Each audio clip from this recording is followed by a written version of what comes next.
Hello student, this is Dipali Pathak here and I am back with the next topic, class 8 chapter 2 microorganism, and the topic is harmful effect of microorganism.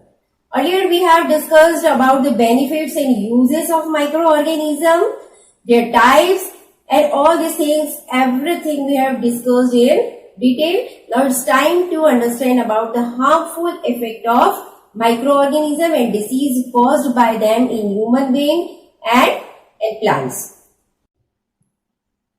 Microorganisms are harmful in various ways. They are harmful in many ways to the human being, to the plants and to other animals.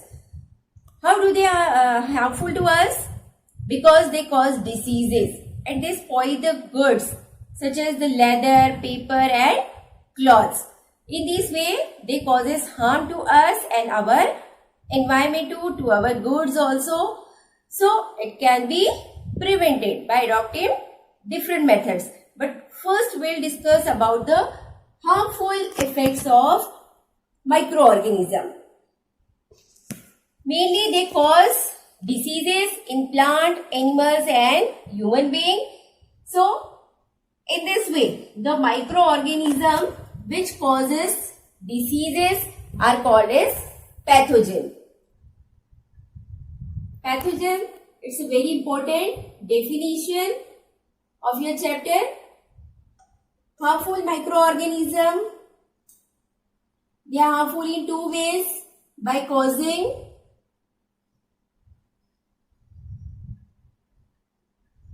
diseases in organisms and by spoiling goods.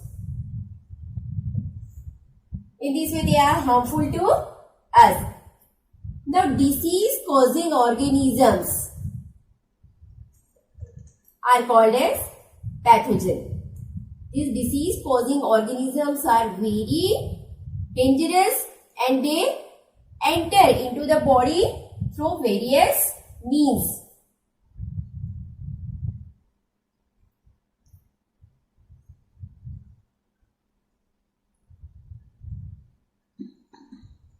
These are the pathogen. Their activity is called as pathogenicity. The tendency of causing disease is called as pathogenicity. So these are the pathogens, and these pathogens enter into the body through air and contaminated water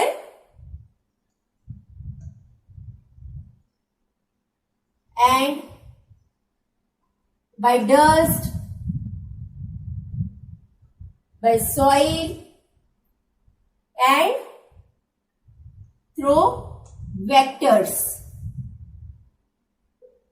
Vectors are other organisms which carry these pathogens from source of their origin to the other organism. These are called as vectors, such as the mosquitoes and flies. So these are the mode of transmission. In this way, they transmitted from one organism to another organism's body or from one place to another. So, they may be spread through air, water, soil and some other vectors through the other activities of the organism. When they cause disease, as I told you, these organisms are harmful because they cause diseases in various organisms. So, disease caused by them are of two types. These diseases may be communicable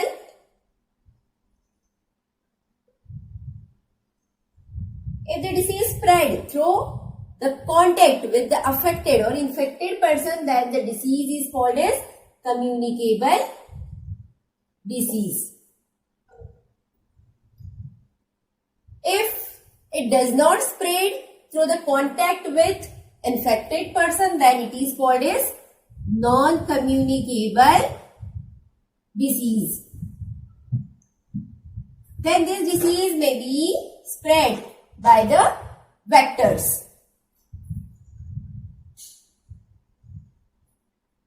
In this way, the diseases caused by the microorganism are of two types: communicable diseases and non-communicable diseases. Communicable diseases spread through the contact with infected person. If any person is suffering from the infection of any pathogen and if it come in the contact with other healthy person, that disease may spread from that infected person to healthy person through the air. If the infected person breathes, then it will release microorganism or pathogen into the air. Then it may enter into the healthy person through air.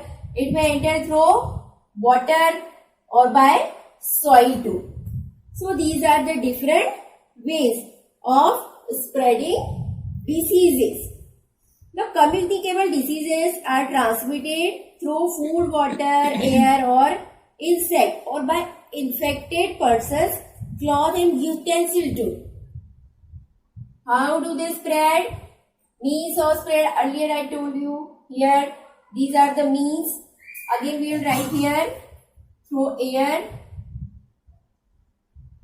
water and the contaminated food also. If microorganisms have entered into the food and any person will consume that food, then it will get infection of that particular pathogen. So air, water, food and by cloths of infected person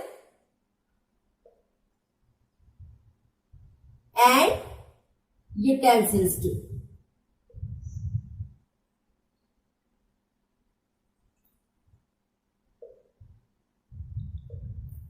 The example of this type of diseases, these are very common. You know these very well. These are the cholera, chickenpox,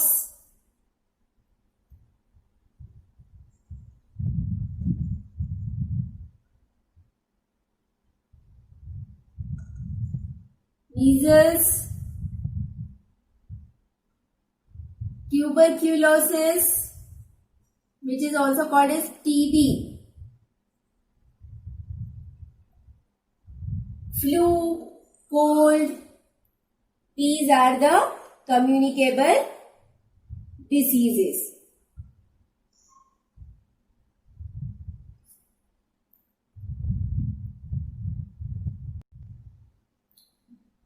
Non-communicable diseases means disease which do not spread by the communication or by contact. That is called as non-communicable diseases. So these diseases are spread by those organisms which carry pathogen from one place to another place or from the infected person's body to the healthy person's body. These type of organism which carry disease causing microorganism are called as vectors. So these vectors are mosquitoes and flies, cockroaches.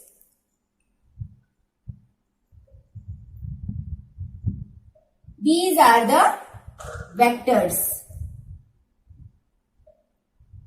Mosquito, fly और cockroach ऐसे organism होते हैं जो अपने sticky back और legs पर, wings पर hairs, sticky hair होने की वजह से पैथोजेंस को अपने साथ कैरी कर लेते हैं और गार्बेज और जो अदर डर्टी प्लेसेस होते हैं वहां से लेकर वो अदर प्लेसेस पर इनको कैरी करते हैं, उनको रिलीज कर देते हैं and they become cause of disease. Generally लोग यही मानते हैं कि मॉस्किटो की वजह से डिसीज हुई है या फ्लाइज की वजह से डिसीज हुई है. तो वो ऐसा होता है क्योंकि ये जो वेक्टर्स होते हैं ये पैथोजन को अपने साथ कैरी करके एक प्लेस से दूसरी प्लेस पर छोड़ देते हैं। जब भी ये हमारी फूड आइटम्स पर या हमारी बॉडी पर अगर बैठते हैं या अटैक करते हैं तो वो ये उन्हीं जर्म्स को हमारी बॉडी पर या बॉडी के अंदर रिलीज कर देते हैं। But the actual pathogen is that micro organism which is carried bye these vector. जैसे कि मॉस्किटोज जो होते, मॉस्किटो अपनी बॉडी के अंदर एक प्रोटोजोआ मलेरिया पैरासाइट को लेकर आते हैं। When they bite they inject these malaria parasite into the blood capillaries of the human being and then that parasite cause malaria disease. So in this way the mosquito become the disease causing organism, but it is not. Actual pathogen is the protozoa, that is plasmodium. Malaria का जो actual parasite होता है जो कि protozoan होता है उसका नाम होता है प्लाज्मोडियम।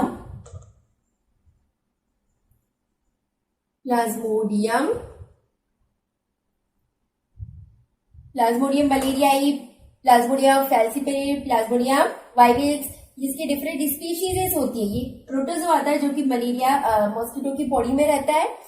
जब भी फीमेल एनोफिलीज मॉस्किटो किसी पर्सन को बाइट करेगा वो अपने सलाइवा के थ्रू इस प्लाज्मोडियम को इंजेक्ट कर देगा into the body of any person and it will suffer from the malaria. So mosquito carry Plasmodium and it causes malaria. So mosquito is a vector. This. In this way, pathogens are carried by the vector and then spread diseases. This type of diseases are called as non-communicable diseases because it do not spread through contact where it is caused by the vector only. So we can prevent this type of diseases by controlling the growth of this vector. The example of this type of diseases are malaria,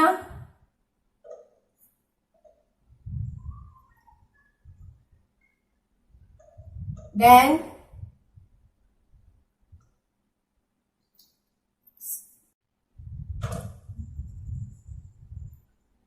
typhoid, dysenteries, etc. This type of diseases are spread through the vectors. The symptoms of these kind of diseases are vomiting, then nausea,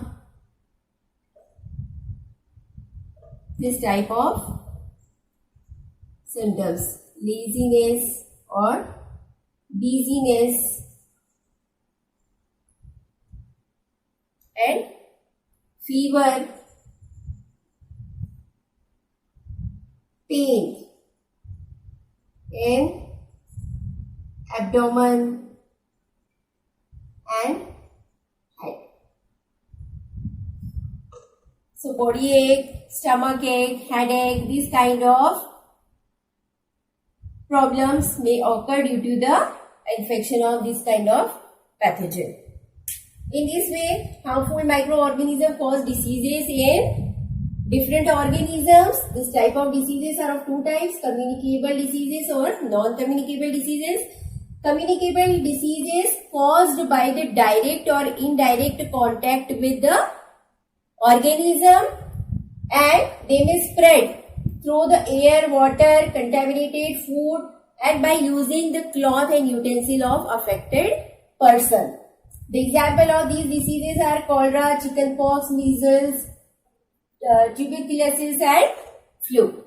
Rather than the non-communicable diseases caused by those pathogens which are carried by the vectors and this can be transmitted by these vectors only from infected person to the healthy person.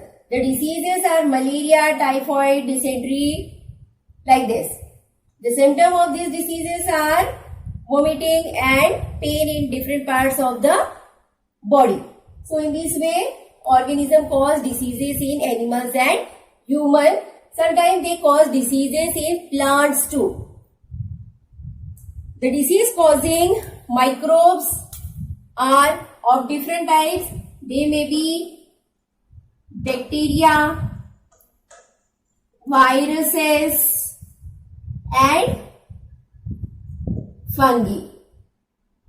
They cause diseases in different organisms. Sometimes they release toxins, sometimes they destroy or degenerate the body parts, and sometimes they causes wound in the body parts. So these were all about the harmful effect of microorganisms where they cause diseases. One more thing, they spoil the goods. Goods such as leather and clothes and paper, where they find the moist and damp places and nutrients, they start to grow on this type of items and completely destroy them by their action, by releasing different type of fluids on them and develop their colony, multiple in number, increase in number and spread from one place to another place. So in these ways spoilage also occur. Sometimes they enter into our food item also and spoil the food. If any organism consume this type of food which contain the microorganism which are harmful to us, they cause diseases and the person may suffer from the food poisoning. So for all these things, we have to adopt the preventive measures that we will discuss right now. Students, now we know that these microorganisms may spread through air, through contaminated food and water, through soil and vector, or by using the utensils and cloths of affected persons. Now, for preventing ourselves or our things from these microorganisms, we should follow some preventive measures. So, in different 4 ways, we can protect ourselves against the disease-causing microorganisms. These ways are by taking proper food, by taking proper and fresh food. Fresh food does not contain microorganism. That is why it is safe for the consumption, and in this way we may prevent ourselves from the pathogens. Then, if microorganisms have entered into the body or entered into our food item, if they have attacked on our body through our clothes or by our food or water, then by recognizing the symptoms, we can kill them through the medicines. Means chemicals which are harmful to the organism can be consumed as medicines. So I am writing here by taking proper medicines under the observation of a qualified doctor, because doctor will recognize a particular organism after the diagnosis and they will suggest the proper medicine. So by taking proper medicine, we can kill the organism if they have entered into the body, and we may prevent from the diseases.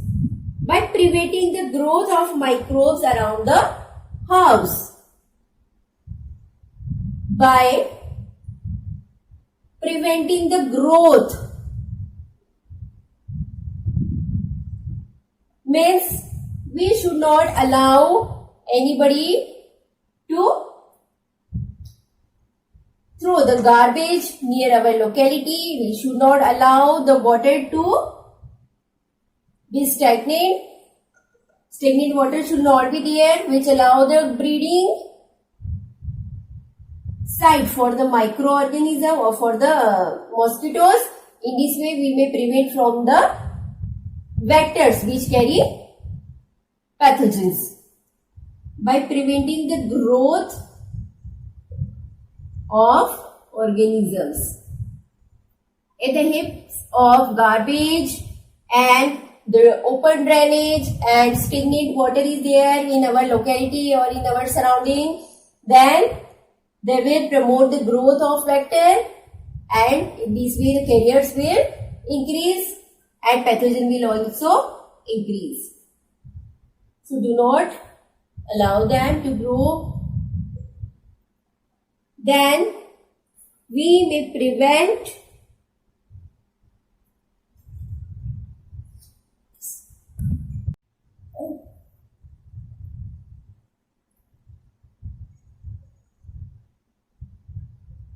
the next way, that is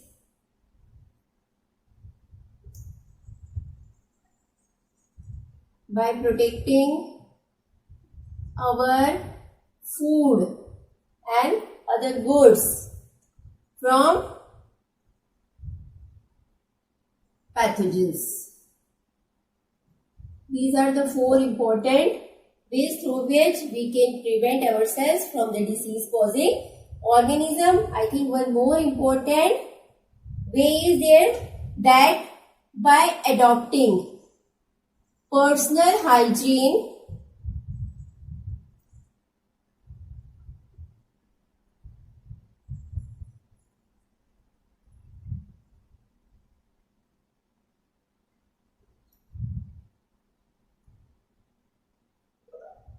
we may prevent ourselves. These are the 4 different ways through which we may stop the spread of diseases and we may stop the growth of microorganisms. Rather than we should keep our house and surrounding clean, then we should clip our nails regularly, we should take bath every day, means personal hygiene is necessary. All these things are very important. Good food habits we should adopt, and the vegetable and fruits and other food items must be cleaned before the consumption. Drinking water should be boiled or purified. These all things are very common, student. You all are familiar with all these things. So we also should aware the people at our level and spread the awareness regarding this harmful effect of the organisms. Then the spoilage of the good leather, cloth, paper may be prevented by different methods. The spoilage of food is very dangerous. If any person consume this kind of food, then he or she may fall ill and they may suffer the severe result of that. So for preventing ourselves from this contaminated food item, we should preserve our food. Means food को micro organism के entrance से और उनके attack से बचाने के लिए, उसको लॉन्ग टाइम के लिए सेफ रखने के लिए जो मेथड्स यूज की जाती है, जो प्रोसेस यूज की जाती है, that is the food preservation. It is called as food preservation that we have to study now.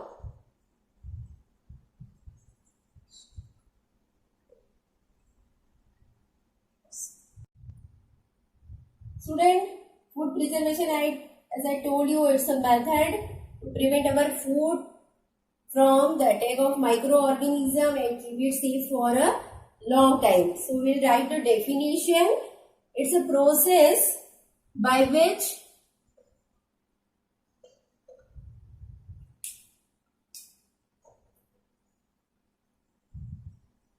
It's a process by which the food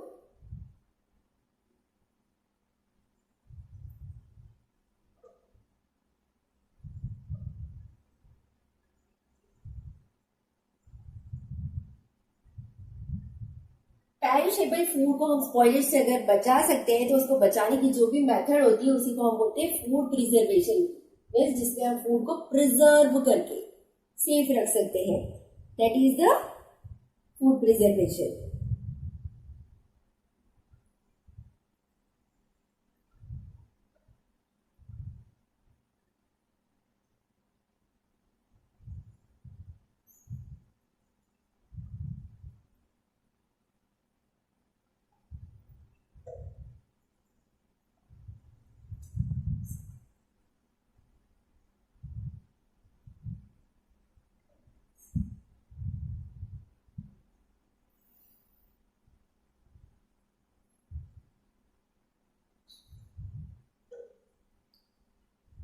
This is the proper definition of the food preservation.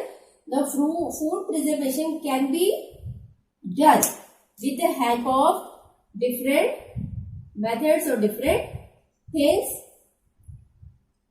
These methods are by using chemicals. These chemicals are called as the chemical preservatives, such as sodium benzoate. These preservatives are available in the market and in the ready-made food, such as the ketchup, sauces, and the ready-made food item, instant food items. They consist of this kind of preservative to keep safe it for long time. Then acetic acid which is also called as the vinegar. These are the chemical preservative. Second, by cooling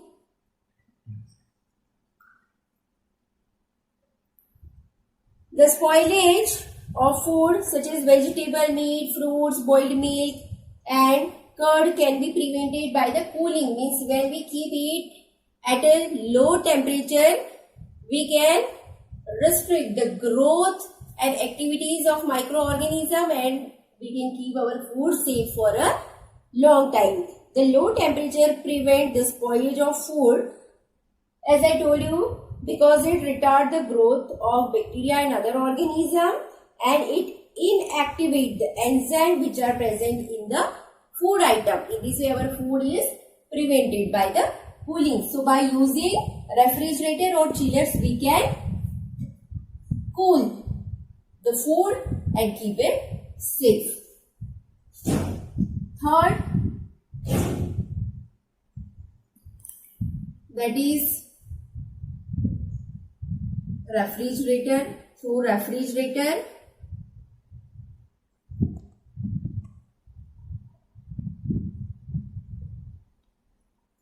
and chillers. Then by heating or by boiling.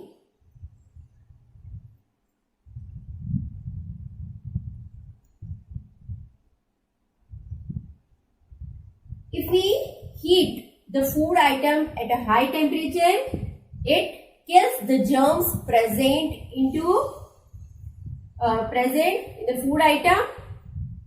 Same thing happened in case of boiling. We can boil the food item, juicy or the liquid food items or milk can be boiled for killing the microorganism, and after allowing this high temperature we can keep our food items safe for long time. Heating and boiling. These are the two methods in which we increase the temperature.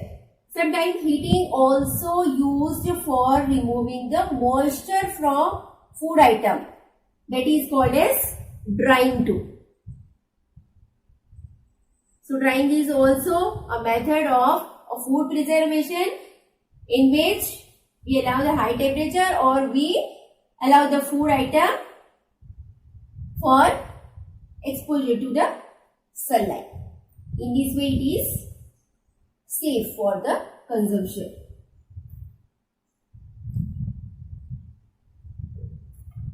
Then by using oil, salt and sugar. In case of pickles, when we add excessive quantity of oil, it restricts the solubility of oxygen, and in this way the organism do not survive and we can stop or restrict the growth of them. Addition of sugar and salt in case of pickles, jams and jellies. These methods are used which causes the plasmolysis and the germs can be killed. If excessive quantity of sugar and salt is there in the food item, the germs cannot be grown in this food item. One more very important method of food preservation, that is the pasteurization.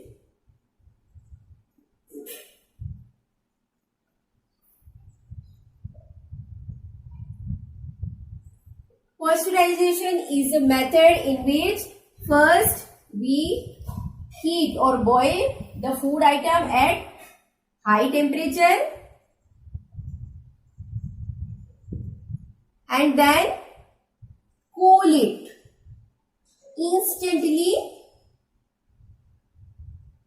cool it at low temperature. That is called as pasteurization. Means first we heat it or boil it for killing the germs and immediately we cool it.